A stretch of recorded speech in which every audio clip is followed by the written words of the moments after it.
sekarang kan orang banyak melakukan atau menawarkan vaksinasi. Ya. Itu hepatitis B ya. Ya.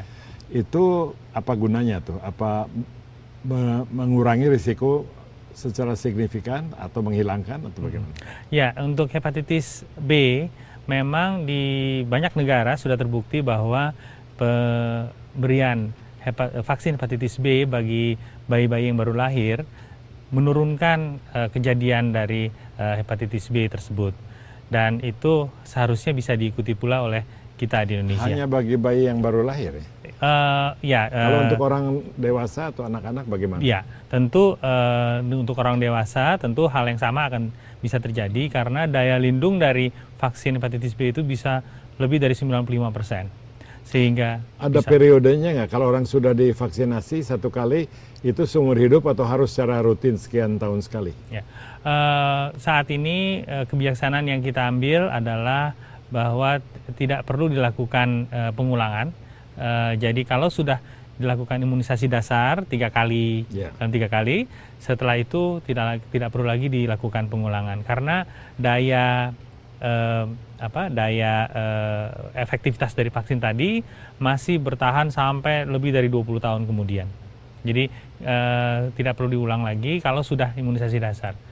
Nah, untuk mereka-mereka yang mungkin waktu bayi belum sempat divaksinasi, tentu pada saat usia-usia sekolah atau lebih dewasa lagi, tentu diperbolehkan untuk lakukan vaksinasi hepatitis B. Vaksinasi pada waktu bayi misalnya, itu punya bahaya efek samping tidak ya?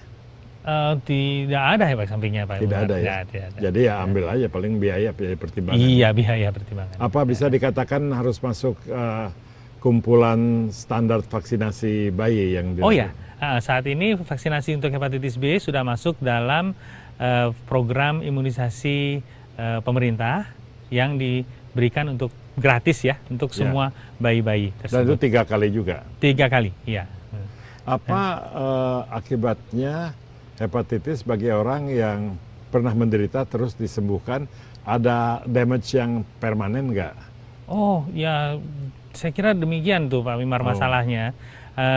Oleh karena tadi kan 70-80% tidak ada simptom, tidak ada gejalanya, tetapi kerusakan hati berjalan terus dan kemudian walaupun misalnya pada suatu saat dinyatakan kondisinya hepatitis tidak aktif, bukan berarti penyakitnya sudah hilang, tetapi bisa saja penyakit hatinya tetap ada terus dan itu tentu akan mempengaruhi performance kerjanya ataupun kemungkinan terjadinya kekambuhan kembali di kemudian hari. Kalau tadi pada awal dikatakan ini pembunuh nomor 2 di kalangan penyakit menular, ya. Itu dalam angka itu berapa kira-kiranya di Indonesia? Kalau dalam angka tadi untuk hepatitis B yang terinfeksi hepatitis B itu 9,4%. Kalau kita lihat angka dari Asia Pasifik, Asia Pasifik itu yang meninggal karena hepatitis B itu kira-kira 1 juta orang per tahun. Kalau kita di Indonesia itu ya mungkin sekitar 200.000 ya kira-kira. 200-300 ribu orang per tahun. Trennya turun atau naik selama 10-20 tahun ini? Sayangnya tetap Pak Wimar, ya tetap. Walaupun program vaksinasi sudah dilakukan, trennya masih seperti ini seperti dulu, seperti 10 tahun yang lalu. Ya mungkin ini disebabkan oleh karena antara lain pemberian vaksinnya yang tidak dilakukan pada saat bayi pas baru lahir. Jadi harusnya dalam 24 jam pertama lahir seharusnya vaksinasi diberikan. Jadi hepatitis ini bisa dikatakan endemik ya, ada aja gitu. Ya. Tapi juga bukan epidemi ya yang meluas bertambah. Oke. Apa bedanya program, karena dokter banyak tahu program pemerintah, program WHO gitu ya, dalam menangani tuberkulosis dan dalam menangani hepatitis. Misalnya metode sosialisasinya, kuratifnya, prevensinya, itu bagaimana perbandingannya? Ya, sayangnya saat ini seperti tadi saya jelaskan, tuberkulosis memang sudah dalam program. Sayangnya untuk hepatitis belum Pak Wimar, karena tadi saya jelaskan tahun 2010 baru dicanangkan oleh WHO, dan Indonesia baru punya di Kementerian Kesehatan baru punya badan yang mengurus masalah hepatitis itu 2011 gitu ya. Jadi baru 2 tahun ini Kementerian Kesehatan aktif dalam membuat program untuk hepatitis B, hepatitis ya.